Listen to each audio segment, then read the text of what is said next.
Bueno, muy buenas tardes. Hoy vamos a continuar con este curso. Hoy vamos a hablar de la evaluación sonográfica en la aorta abdominal. ¿Qué es lo que hay que hacer? Ante la sospecha de lo más frecuente que lo mandan a uno son la evaluación y el seguimiento en el diagnóstico y crecimiento de los aneurismas de la aorta abdominal. El aneurisma de la aorta abdominal es una enfermedad de la edad, obviamente es más frecuente en pacientes de la tercera edad que en jóvenes. Hay ciertas excepciones con pacientes que tienen ciertas enfermedades como Marfan, síndrome de Ehlers-Danlos, síndrome de Turner, pueden presentar aneurismas en edad temprana. Tiene una alta mortalidad si hay ruptura. En Estados Unidos es la 10ª causa de muerte. Y el ultrasonido, según este artículo, tiene una alta sensibilidad cercana al 100% para el diagnóstico, ¿ok? En el artículo se describen las técnicas de evaluación y las patologías asociadas. Como anatómicamente la aorta abdominal va aproximadamente de T12, entra por el hiato diafragmático y termina a nivel aproximado de L4, donde se bifurcan las dos arterias ilíacas comunes o primitivas. Está anterior a la columna y normalmente está a la izquierda de la vena cava inferior, con sus excepciones cuando hay una duplicación de la vena cava inferior o cuando la cava inferior se localiza al lado derecho. El diámetro intraluminal varía con edad y el género. ¿Okay? Las mujeres tienen un diámetro menor en la aorta abdominal que los hombres y va aumentando conforme va con la edad de los hombres y de las mujeres. Eso es un dibujo para que vean el hiato diafragmático, entonces aproximadamente el nivel de T12 y se extiende a nivel de hasta L4 para bifurcarse en las dos ilíacas, ¿ok? En la preparación, el ultrasonido siempre, igual que riñones, preferible después de 8 a 12 horas de ayuno. Igual, yo no recomiendo, como les dije la vez pasada, dar laxantes. Y eso sí, el día del estudio, decirle al paciente de que ya no ingiera ningún tipo de líquido ni de sólido, para evitar lo que es la peristalsis intestinal. Igual como en todo ultrasonido, es hacer cortes longitudinales y transverso de toda la aorta abdominal, ¿ok? Y el diámetro puede ser medio a nivel proximal, medio o distal antes de la bifurcación. ¿Okay? Entonces es un corte longitudinal, hay que ver lo más sencillo es tomar como punto de referencia el nacimiento del ostium de salida de las arterias renales. Entonces medir el segmento suprarrenal, el segmento yuxtarrenal, que es a nivel del ostium de salida de las arterias renales, y el segmento infrarrenal. Entonces todo hay que valorarlo para diagnóstico de un aneurisma. Es un corte transversal, donde aquí tenemos, bueno, la vena esplénica, esto es el páncreas, tenemos aquí a la derecha, a la izquierda la vena cava inferior, aquí tenemos la aorta. Y aquí donde se las dos bifurcaciones de las arterias ilíacas primitivas derecha e izquierda. Ideal, el paciente se coloca en decúbito supino, pero también uno, al igual que en otras evaluaciones de tracto gastrointestinal, uno puede usar el decúbito lateral izquierdo, derecho, oblicuo derecha, oblicuo izquierda. A obtener imágenes tanto en corte longitudinal como en corte transversal. Y hay que siempre en el estudio queda incompleto si no hace la evaluación de los vasos ilíacos, ¿ok? ¿Qué puede pasar? Bueno, hay dos cosas importantes. Los artefactos. Entonces, que es el volumen parcial, al igual que sucede en la tomografía, también sucede en ultrasonido. Entonces, en el primer aquí, en la imagen número, en la A, en esta imagen a la izquierda, tenemos esta imagen, que eso es por volumen parcial, un artefacto que pareciera que esto fuera un trombo, que estuviera aquí localizado a nivel intraluminal. En la imagen, aquí la arteria mesentérica superior, también ese es otro artefacto que simula un flap de disección, esto simula un trombo. Entonces, ante esas situaciones, para estar seguro, tenemos que hacer cortes, ¿ok? Ya sea también en corte transversal, longitudinal, darle oblicuidad al transductor para estar seguro de que esta imagen sea real o no lo es, ¿ok? Porque muchas veces se puede diagnosticar erróneamente que eso es un trombo parcial de la aorta o, en su caso, un flap de disección. Y esto en cualquier vaso, igual como al inicio en las carótidas también sucede, la reverberación también sucede en la aorta abdominal, ¿ok? Importante, ok. ¿Cómo medir el diámetro AP de la aorta? Siempre ha habido como un vicio que se pasa el asistente al residente. No hay que medirlo así, no hay que medirlo, pero sí, el diámetro longitudinal, el diámetro AP debe ser en el diámetro longitudinal de la aorta, ¿ok? Aquí viene un dibujo.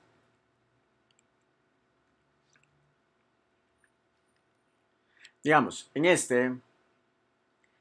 para medir el diámetro AP, muchas veces se había dicho que había que hacerlo en el corte transversal desde pared a pared, pero es en el diámetro longitudinal de la aorta.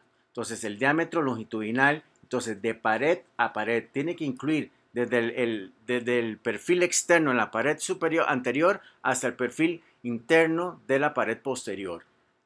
Ese es el diámetro AP, que ese es el diámetro importante que le sirve al vascular, ¿verdad? Uno puede hacer un montón de mediciones. El diámetro para dar seguimiento al crecimiento de un aneurisma es el diámetro AP. Entonces tiene que ser en el diámetro longitudinal. Es muy fácil en pacientes jóvenes, pero en pacientes con enfermedad tenomatosa, donde la aorta abdominal es muy tortuosa, entonces es más difícil, pero el diámetro, el que vale, vuelvo a repetir y a insistir, es en el AP, en el diámetro longitudinal de la aorta. ¿Ok? Lo normal. ¿Cuánto es lo normal? De 3 o más ya se considera que es aneurisma. ¿Ok? Tanto en el segmento suprarrenal como en el segmento infrarrenal. Entonces, lo normal es hasta 2.99. De 3 o más ya se considera un aneurisma. ¿Ok? Por la anatomía de la aorta, el diámetro va a ir disminuyendo, es decir, es de mayor diámetro en la parte suprarrenal y de menor diámetro en la parte infrarrenal. Pero este se aplica, vuelvo a repetir, para los dos segmentos, ¿ok?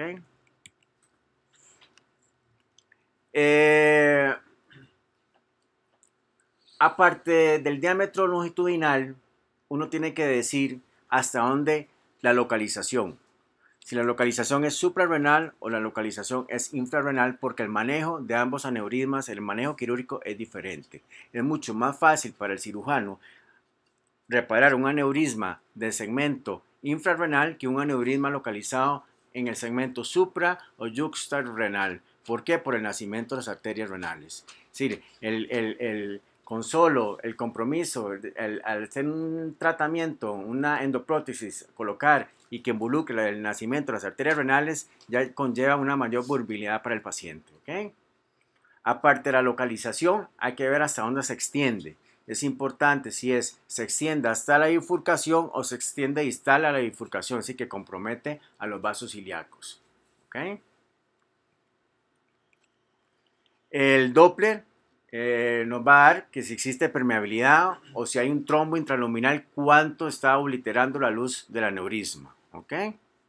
Igual como se aplica la parte técnica del Doppler, lo que es el PRF, es decir, la escala, manejar la ganancia del color. Cuando se aplica el Doppler espectral, manejar las ganancias del Doppler espectral, ¿ok?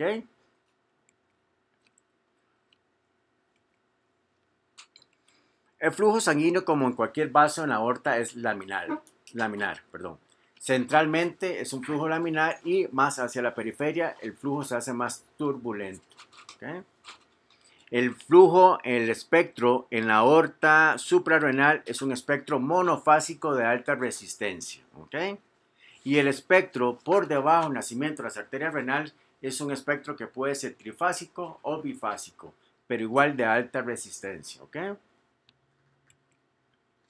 Entonces, eso es lo que a eso me refería anteriormente. Eso es en la parte suprarrenal, que es un espectro monofásico de alta resistencia, que tiene un notch, una muesca en la protodiástole inicial. El espectro normal en la aorta infrarrenal por debajo del nacimiento de los vasos renales es un espectro trifásico o bifásico, ¿ok?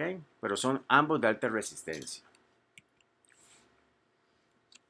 El aneurisma se define ya sea porque el diámetro AP es de 3 o mayor a 3, o que el segmento que usted está midiendo sea 1.5 veces el valor normal esperable para tal segmento, o que la relación del diámetro medido a nivel infrarrenal con el diámetro medido de la aorta por encima del nacimiento de las arterias renales sea mayor a 1.2. Son 3 parámetros. El más fácil, que más se utiliza, es el número mágico de 3. Pero igual, si ustedes tienen duda, pueden saber que es el valor normal de la aorta y si por X, si el valor normal de la aorta era 2 y tiene una medida 5, entonces ustedes sacan la relación cuánto es 1.5 veces el número 2, entonces si les da un número mayor es aneurisma. Esa medida aplica para cualquier vaso en el organismo. O que la relación del diámetro medido a nivel infrarrenal con el diámetro medido de la aorta a nivel suprarrenal sea mayor a 1.2. ¿Okay? Muchas veces, sobre todo cuando uno encuentra un aneurisma a nivel suprarrenal, hay que sugerir un TAC de tórax porque probablemente ese aneurisma venga también desde la aorta torácica. ¿Okay? ¿Cuáles son los factores de riesgo? Fumado, la edad es mayor después de la sexta década, que es la hipertensión, hiperlipidemia, enfermedad reumatosa, el consumo moderado de alcohol, más de 2 bebidas por día. Los hombres, de hecho, lo que más les llega a una consulta son hombres, la gran mayoría son hombres. Los hombres tienen 10 veces mayor probabilidad de padecer de aneurisma que las mujeres. Historia familiar y los síndromes hereditarios como Marfan, el síndrome de Nunn, Ehlers-Danlos, el síndrome de Turner.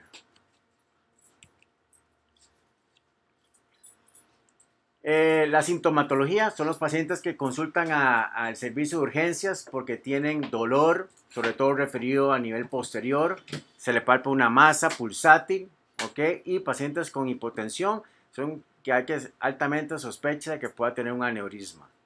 A veces ya puede acompañarse o no de hipovolemia y shock y se confunde con otras causas de dolor.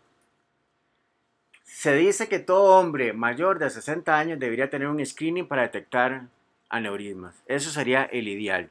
De hecho, hay muchas aseguradoras ahora en Estados Unidos que se está tratando de incluir dentro del seguro la evaluación anual de los pacientes a partir de los 60 años para detectar la presencia de un aneurisma por la alta mortalidad. Muchas veces el paciente no sabía el diagnóstico, no sabía que era un portador de un aneurisma, llega complicado y si tiene suerte se salva, pero muchas veces ya viene roto y fallece en la sala de urgencias estos pacientes. Screening test siempre sigue siendo el ultrasonido, no tiene radiación, de bajo costo, tiene el paciente al pie de la cama. Sin embargo, como todo, es operador dependiente y depende de cómo la aorta es a nivel retroperitoneal, si hay mucha interposición, entonces va a limitar la evaluación. El TAC debe utilizarse para un estadiaje prequirúrgico antes de un reemplazo, de una colocación de una endoprótesis o en pacientes que se está sospechando de una complicación de un aneurisma que estuviera roto. Indudablemente el TAC tiene la mejor modalidad comparada con el ultrasonido. ¿Okay? Este es un corte, un coronal con una reconstrucción, un volumen en 3D de un aneurisma gigantesco de la porción infrarrenal. Vuelvo a repetir, género, hombres más frecuente 3 a 6 veces, la edad arriba de los 65 años y el paciente tabaquista de mayor riesgo de desarrollar aneurismas.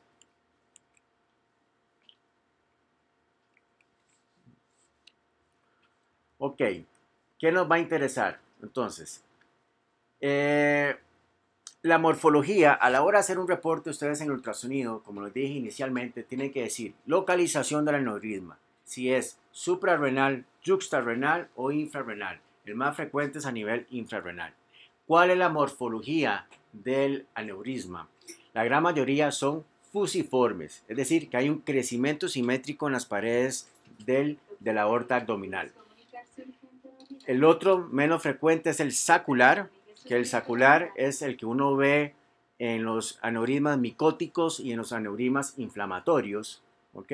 Y el otro es el aneurisma en reloj de arena, donde vemos un segmento aneurismático de la aorta con un segmento normal en el tamaño de la aorta y otro segmento aneurismático de la aorta, ¿ok? La etiología, lo más frecuente son ateromatosos, eso es lo más frecuente. El inflamatorio se da sobre todo en gente joven, donde ¿qué nos va a dar características para pensar un aneurisma inflamatorio? Tiene un engrosamiento importantísimo de la pared. Hay cambios fibróticos a nivel del retroperitoneo que es mejor visible por TAC o por resonancia. Son más frecuentes en la parte suprarrenal y generalmente tienen, en la gran mayoría de los aneurismas inflamatorios, tiene una relación muy estrecha con una estructura que esté anterior y fija a la pared de la aorta. Lo más frecuente de los aneurismas inflamatorios es entre la tercera porción del duodeno y la pared anterior de la aorta abdominal. En ese segmento es donde más se dan los aneurismas inflamatorios. Y el tercer etiología son los aneurismas micóticos. Los aneurismas micóticos actualmente son secundariamente a una infección. Los gérmenes más frecuentes son salmonella y estafilococo. Entonces, ¿qué es lo que va a producir? Puede producir 4 tipos de aneurismas micóticos, que son saculares, igual, si saculares me refiero a que son redondeados, no fusiformes, sino totalmente redondeados, pequeños, y realmente son excéntricos a una pared de la aorta abdominal. El micótico se va a producir porque va a producir una infección agregada ya a un aneurisma diagnosticado, una arteritis donde se debilita la pared de la aorta y cede y se produce un pseudoneurisma. Está el aneurisma verdadero micótico y en aneurismas en pacientes que tuvieron un trauma o que habían tenido una cirugía previa y iatrogénicamente se les formó un pseudoneurisma y ese pseudoneurisma se infecta. Entonces son los 4 tipos de que se puede presentar un aneurisma micótico.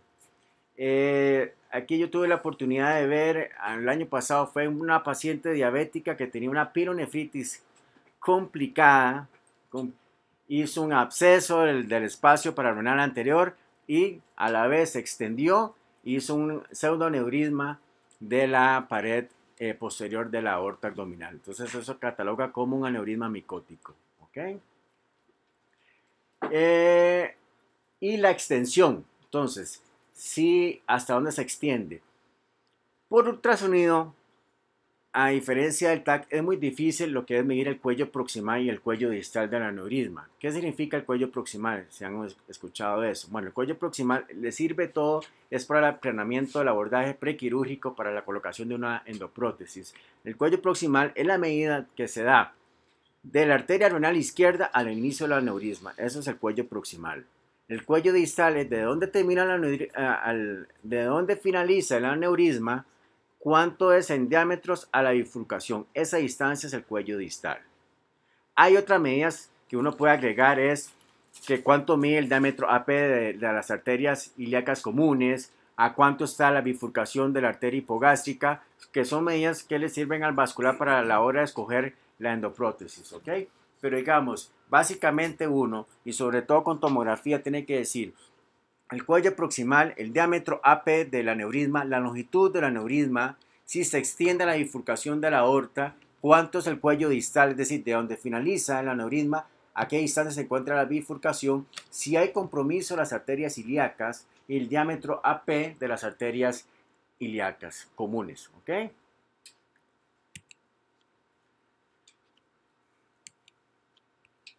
Ese es el dibujo donde lo incorrecto es decir, en este digamos que es una aorta ateromatosa que tiene su tortuosidad. Entonces uno saca, se imagina el diámetro longitudinal, que sería acá, y esa sería la forma correcta, es una perpendicular al diámetro longitudinal de la aorta. Si uno lo hace al diámetro transversal, va a aumentar, va a dar una cifra por encima del verdadero valor que tenga ese diámetro. ¿Ok? Entonces, la línea continua, es el valor, la forma correcta de medir un aneurisma, el diámetro AP, y esta sería la línea puntillada, que sería un diámetro transversal, que es una forma incorrecta de medirlo. A diferencia de la tomografía, que en la tomografía el diámetro que importa es el diámetro transversal de la aorta, ¿ok? Muchas veces, la gran mayoría, muchas veces tienen un trombo intraluminal, como en este caso.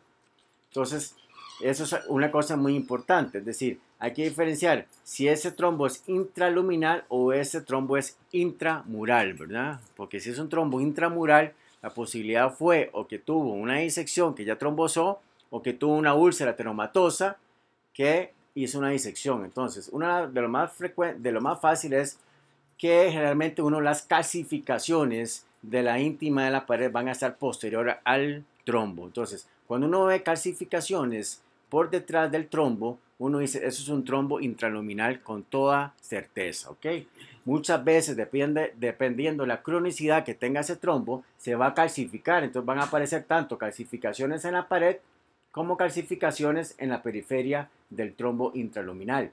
Uno lo que hace en todos los equipos es medir cuánto es el área para darle una idea de cuánto está obliterando este trombo. Hay una divergencia entre autores que dicen que la presencia de un trombo protege al paciente de una ruptura de este aneurisma. Otros dicen que el trombo genera una serie de proteáceas, de proteínas, de proteasas que van a dañar la pared y van a promover más rápido que ese aneurisma se rompa. Entonces siempre hay de esas dos posibilidades. Que es un factor que protege, otra gente dice que es un factor más bien que predispone a una ruptura más temprana del aneurisma.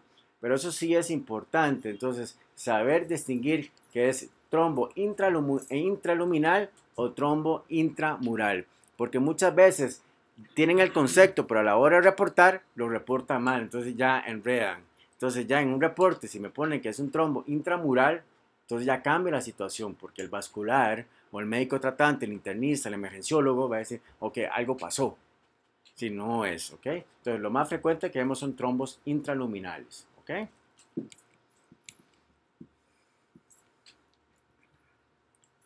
Este es el signo del pseudo yin-yang, lo que se ve es un crecimiento excéntrico de una de las paredes, es una forma redondeada, entonces es un pseudo aneurisma, entonces vamos a tener el flujo del yin-yang, del vaivén de entrada y salida, ¿ok? Con un cuello, como vemos los pseudoneurismas en los sitios de colocación de introductores en la arteria femoral para cateterismos cardíacos, por ejemplo. Los pseudoneurismas en la aorta es mucho más frecuente en pacientes que tienen un trauma, una herida punzocortante, o pacientes que les colocaron una endoprótesis, hay un sitio de debilidad proximal a la endoprótesis y hacen un pseudoneurisma, ¿ok? En pacientes que hacen un proceso inflamatorio, una infección, también pueden hacer un pseudoaneurisma, ¿ok?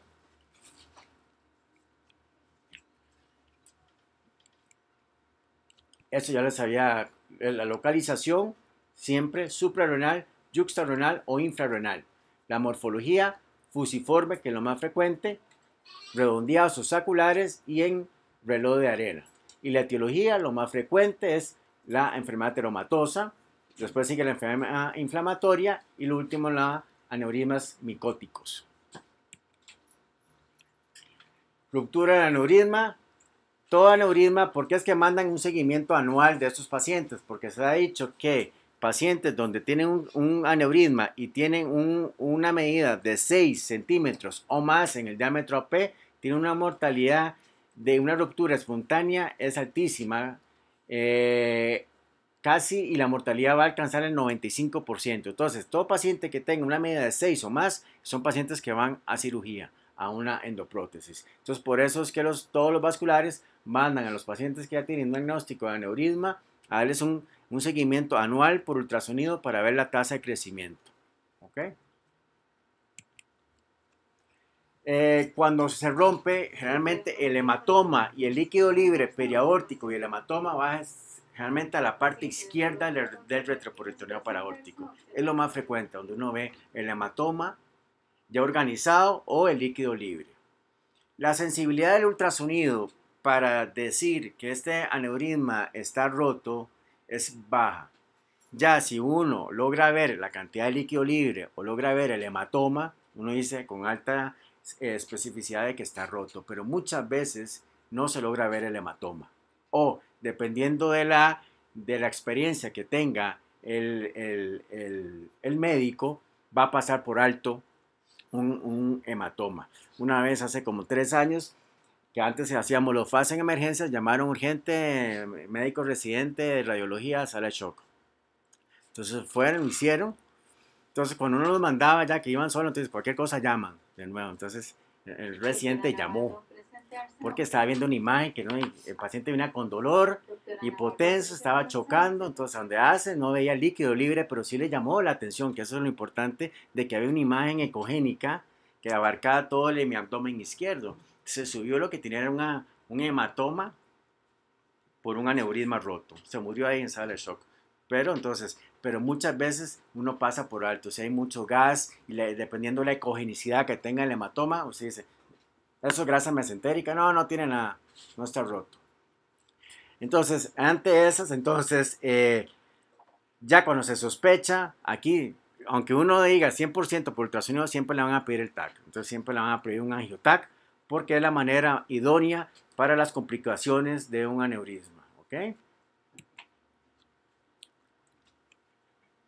Los predictores de ruptura es el diámetro máximo, 6 centímetros o más, la velocidad de expansión, digamos, eso es importante. Si, por ejemplo, en un año midió 4 centímetros, al año siguiente 5.5, aunque no haya alcanzado los 6 centímetros, es un candidato para hacerle la cirugía, porque tiene una velocidad de expansión muy alta. Trombo mural es el importante, ¿ves? Es decir, si es intraluminal o mural, porque estos sí hay que operarlos, porque este paciente ya tuvo una úlcera ateromatosa penetrada, o hizo una disección que ya trombosó. El género, obviamente masculino, y la presión de eso, la arteria, es decir, cómo anda la presión arterial. Pacientes que no la adecuadamente una presión, controlar la presión arterial, son candidatos a que se rompa más rápidamente un aneurisma. ¿Ok?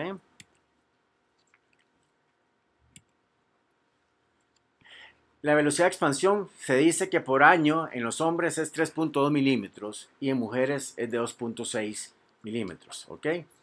Pero otros factores, vuelvo a repetir, del tabaco, si no hubo los cambios en el hábito, la presión arterial sistólica, la diastólica, y dicen que la diabetes, que todavía no se sabe por qué, favorece el crecimiento, no se asocia a crecimiento, más bien es un factor de protección.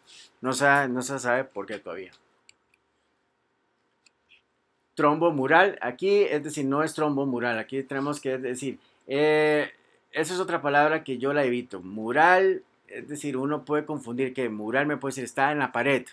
Si mural es lo mismo que decir intraluminal, pero yo en lo personal uso intraluminal para que quede claro que eso está dentro del lumen.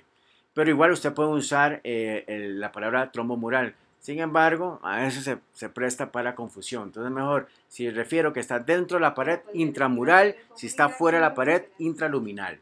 Es lo que yo les dije, que más bien es un factor de protección o no. Los hallazgos sonográficos, ok. Uno va a ver líquido libre periaórtico, un hematoma organizado.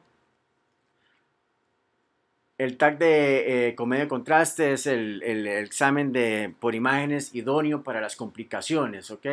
Pero siempre y cuando la clínica y la estabilidad hemodinámica del paciente lo permita, muchas veces no lo permite y el paciente directamente va para sala. Hace como 22 días estábamos en una guardia, el paciente que yo les conté que tuvo un trauma, de lo más bien, 15 días, se golpeó un trauma contuso en abdomen, vino varias veces a emergencias, dolor abdominal, lo egresaban. Ese día entró a la guardia, chocado, nada más lo bajaron para ultra para darse una idea y nada más, creo que estaba Pablo y lo que se le veía era líquido en mi abdomen izquierdo, así nada, lo llevaron, abrieron y era un aneurisma roto, se murió en sala. Pero ese paciente pero como habíamos hablado, en paciente que siempre que se sospechaba que tuvo un trauma, después que refería a un dolor, sobre todo en la corredera, en el abdomen flanco y hipocondrio izquierdo, había que sugerir y descartar la presencia de un aneurisma. En esta imagen, raramente, es decir, eso por ultrasonido cuesta mucho. En este paciente tenía la clínica, ya era portador de un aneurisma, tenía en la clínica para sospecha de ruptura. Y aquí se le vio dos, entonces en la escala grises veíamos que venía el aneurisma y se veía esta imagen que está en la proximidad del saco aneurismático y tenía esta imagen, esta franja, de líquido anecoico. Entonces se le colocó el Doppler y se veía que estaba activo, estaba sangrando activamente, pero eso casi nunca, o por decir, uno puede ver en el momento que esté sangrando, uno ve que activamente ve el sangrado, uno claramente ve el líquido libre, el montón de líquido libre o el hematoma, ¿ok?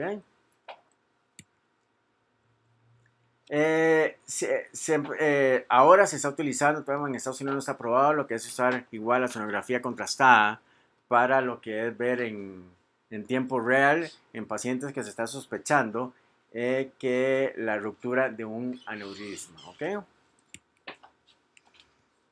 Este era un aneurisma inflamatorio. Entonces lo que estamos viendo, realmente los aneurismas inflamatorios no son fusiformes, son saculares, son redondeados, realmente tienen un engrosamiento muy marcado de la pared. Hay fibrosis retroperitoneal, que eso por ultrasonido no lo vamos a ver, normalmente por TAC o por resonancia. Y hay una adherencia rígida, sobre todo lo más frecuente es hacia la tercera porción del duodeno. Entonces está la tercera porción del duodeno muy adherida por fibrosis con la pared anterior del aneurisma. Entonces ahí es uno de los sitios frecuentes de aneurismas inflamatorios. Este es un aneurisma micótico. Este tiene una apariencia fusiforme, pero por lo general son localizaciones raras, suprarrenales, muy pequeñitos, saculares, redondeados, y se asocia a que el paciente ha tenido, o el paciente luce francamente escéptico, y el paciente ha tenido, ese caso que yo vi, una pielonefritis complicada, o pacientes con abscesos en la columna vertebral. Entonces como está en contacto íntimo con la pared posterior de la aorta, entonces realmente ahí pueden hacer aneurismas micóticos. A veces se pueden pasar desapercibidos, entonces por ultrasonidos. Entonces en Portac es otro método idóneo para el diagnóstico de aneurismas micóticos. Los gérmenes más frecuentes, salmonella y estafilococo, lo más frecuente. Ya les dije, en aneurisma micótico verdadero, el secundario por una arteritis bacteriana con debilidad de la pared, el infectado propiamente, y cuando hay un pseudoaneurisma de un paciente que tuvo un trauma y se le infecta. ¿Okay? Estos animales son más excéntricos, redondeados, pequeñitos. ¿Okay? Este es muy bonito. Este para ver un pseudoneurisma, ¿okay? Un paciente con trauma. Entonces este es de un congreso que se hizo, de los congresos que se hacen en España. Entonces aquí se le midió el cuello, igual, ¿ve? El signo del yin yang. Al Doppler tiene el signo, el espectro de entrada y salida en vaivén, ¿ok? Medido aquí. Entonces es un pseudoneurisma en la aorta abdominal, que son raros también, ¿verdad? Más frecuentes en trauma y iatrogénicos. Y por último, la evaluación de las endoprótesis. Lo ideal para valorar endoprótesis son las reparaciones, a eso se refiere endoprótesis, y que lo envían los vasculares para descartar lo que se llama endoleaks, que son las endofugas. Lo ideal es hacerlo por tomografía, porque eso es lo ideal, pero muchas veces lo mandan por ultrasonido para estar valorando fugas. Okay. ¿Qué es lo que debemos hacer con las endoleaks? Ok, endoleaks, ellos tienen el saco aneurismático. Entonces ellos colocan una endoprótesis. La endoprótesis no va a abarcar todo el saco aneurismático, no. Ellos lo que protegen es el lumen de la aorta y evitar que se rompa. Entonces la endoprótesis jamás alcanza el diámetro, si no es que van a hacerlo con la morfología del aneurisma para que lo cubra todo, no. Entonces las endofugas se refieren al crecimiento del saco aneurismático que queda. Entonces aquí agregan 4, pero hay ahora 5 tipos. Entonces el tipo 1 se divide en 1A y 1B. Entonces el 1A es una fuga hacia el interior del saco aneurismático en el anclaje proximal de la endoprótesis. Porque ellos liberan la endoprótesis y eso tiene un anclaje, entonces tiene el anclaje proximal y tiene un anclaje distal. El 1B es la fuga de sangre retrógrada hacia el saco aneurismático en el anclaje distal. Entonces, tipo 1A proximal, 1B distal. El tipo 2, que es el más frecuente, es cuando hay crecimiento del saco aneurismático porque quedaron las arterias lumbares, entonces siguen alimentando el saco aneurismático, la arteria mesentérica inferior sigue alimentando el saco aneurismático. Entonces, dos de las arterias polares, una polar inferior renal, entonces siguió alimentando. Tanto la Endolix tipo 1 como la tipo 2 son las que hay que reparar en forma inmediata porque son las que se asocian a ruptura del saco aneurismático. Es decir, aunque esté paciente ya con la endoprótesis, si lo está alimentando va a crecer y se va a romper, igual va a producir una catástrofe, hemorragia y sangrado y todo. Entonces, la tipo 1 y la tipo 2 son las que mayormente se asocian. La tipo 2 por TAC es una de las más fáciles porque la alimentación en la entrada del medio de contraste va a ser en forma periférica. Entonces, cuando ustedes ven, ahora lo vamos a ver, que el medio de contraste está entrando en forma periférica y alimentando el pseudoneurisma, es la tipo 2. Cuando uno ve que el medio de contraste está entrando en el anclaje proximal, uno dice tipo 1A y el tipo 1B cuando es distal. La tipo 3 es por donde aumenta la endotensión, es decir, donde aumenta la presión sobre la endoprótesis, comienza a lesionarse. Entonces comienzan a haber fugas por deterioro de la endoprótesis o porque venía el fabricante, ya venía con un deterioro. Esta es central o distal a los puntos de anclaje. ¿Ok? Esta es la tipo 3.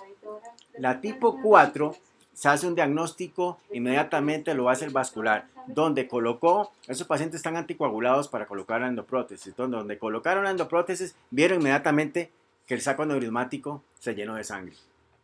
Entonces ellos, tranquila, suspenden la anticoagulación y ellos saben que eso les va a parar. ¿Okay? Diagnóstico es transoperatorio o por angiografía. El diagnóstico de la tipo 4 no lo podemos hacer por tomografía. Entonces la tipo 4 es porque el material es muy poroso, entonces inmediatamente que lo colocaron por anticoagulación se llenó el saco aneurismático. Suspenden la anticoagulación y esa Endolix para. La tipo 5 que no se menciona acá es donde hay crecimiento del saco aneurismático, pero no vemos ningún llenado con medio de contraste. Es decir, nada más vemos que sigue creciendo, pero no podemos determinar dónde está la fuga. Eso es una tipo 5. ¿Ok? Yo les dije, perdón, que era la tipo 2. No, las peligrosas de ruptura de la tipo 1 y la tipo 3. La tipo 3 por la lesión, el deterioro de la endoprótesis, y la tipo 1 por los anclajes proximal o el distal. ¿Qué es lo que hay que hacer uno por ultrasonido? Medir el ancho del aneurisma, aunque ya está reparado. ¿Por qué? Porque entonces vascular teniendo las medidas, uno dice, está creciendo, entonces dice, hay un tipo de fuga, aunque uno no pueda determinar por Doppler y ya se le pide una tomografía para decir qué tipo de Endolix tiene. ¿Ok? Eso es lo que uno debe de ver. Entonces aquí tiene, vean qué bonito, así se ven las endoprótesis. ¿Ok? La imagen,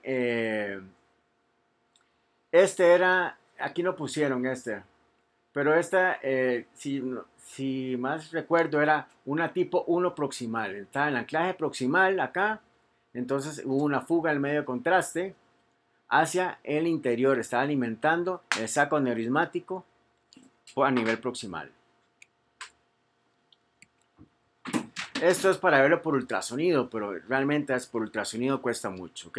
Lo único que uno les va a interesar a ellos es que tenga cuánto mide en el AP el saco aneurismático, y uno puede tratar de colocar el Doppler dentro del saco aneurismático para ver si logra ver una señal de color para decir, ok, mira, es periférico, probablemente sea una tipo 2, o ver la parte proximal y la parte distal en los anclajes para ver, pero realmente cuesta mucho por Doppler, ¿ok? En este paciente, en esta, la número D, teníamos que tenía una tipo 1B, donde viene el anclaje distal, que era hacia la bifurcación en las ilíacas comunes, y había un flujo retrógrado hacia el saco aneurismático. Pero como les dije, entonces el TAC es lo mejor. Ya para terminar, la disección aórtica, ¿ok? La disección aórtica generalmente se va a dar en pacientes hipertensos, en pacientes que tuvieron un trauma, pacientes tabaquistas, pacientes mujeres embarazadas, pacientes con abuso de drogas, cocaína, o pacientes que tengan Ehlers-Danlos, Marfan, síndrome de Turner, pueden producir una disección aórtica. La clasificación ya ustedes la saben, la que usamos más ahora, ya no usamos la de DeBakey, que era el famoso cirujano vascular, que era el que hacía endoprótesis desde el aneurisma, sin empezar desde la aorta ascendente, tenía un éxito hasta cubrir toda la endoprótesis hasta la aorta abdominal, que la dividían en tipo 1, que abarcaba aorta ascendente, arco aórtico, aorta torácica descendente y hasta aorta abdominal. La tipo 2, que solo abarcaba la aorta ascendente, y la tipo 3, que se iba del istmo de la aorta distal. Pero ahora la que usamos es la de Stanford, que es la más fácil, que estamos Stanford A, que era lo que era para DeBakey 1 y 2, y Stanford B cuando son distales al istmo. ¿Saben lo que es el istmo, verdad? Es inmediatamente donde está el callado, donde está la arteria subclavia al lado izquierdo, inmediatamente ahí viene el istmo, ahí donde se cataloga para decir si es Stanford B o Stanford A, ¿ok? Decimos que es agudo, menos de 14 días de evolución, crónico, más de 14 días de evolución. Igual por ultrasonido cuesta muchísimo las disecciones de aorta, que es lo que vamos a ver. Igual que en las carótidas, lo que podemos ver, si el paciente lo permite, podemos ver una imagen ecogénica, que eso es un flap de disección. Si le colocamos el Doppler, vamos a ver el llenado de los dos, del lumen falso y el lumen verdadero, ¿ok? Pero a veces en esta aquí, sí, igual, esto es un logro. Ver aquí dónde está el punto de inicio de la disección, pero obviamente eso no lo vemos. A veces lo que podemos ver es nada más todo un trombo intraluminal, que lo vamos a sospechar, vemos un trombo de una extensión muy grande. Entonces dice, qué raro, porque ese trombo abarca tanto una aorta. No le vemos calcificaciones, entonces dice, esto es agudo. Más la clínica de dolor y probablemente se está haciendo una disección, pero realmente por ultrasonido es limitante. Entonces realmente en esos pacientes que vienen con dolor, se sospecha, igual se les va a hacer un angiotac, ¿ok?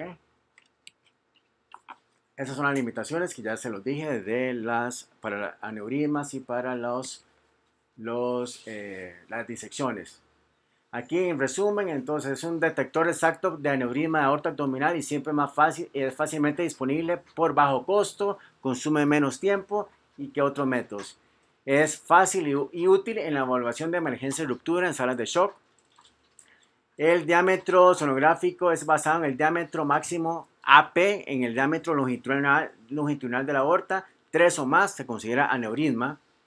Y ayuda en pacientes para darle un seguimiento anual en crecimiento.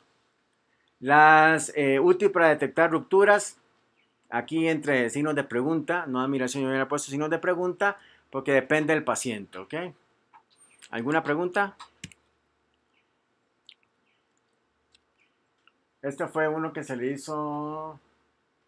Este fue uno que vos agarraste, es este caso. Este es un aneurisma fusiforme. Vea, es que esa es aquí pusieron el diámetro B, es el diámetro que van a poner como AP. Sí, entonces, es decir, aquí hay que agarrar la aorta en un corte longitudinal y medir el AP en el corte longitudinal. Este es un vicio que nos pasamos de asistentes, residentes y de seguir propagando. Este no debe usarse como en la perreal, es el diámetro longitudinal. Como en TAC es del diámetro transverso.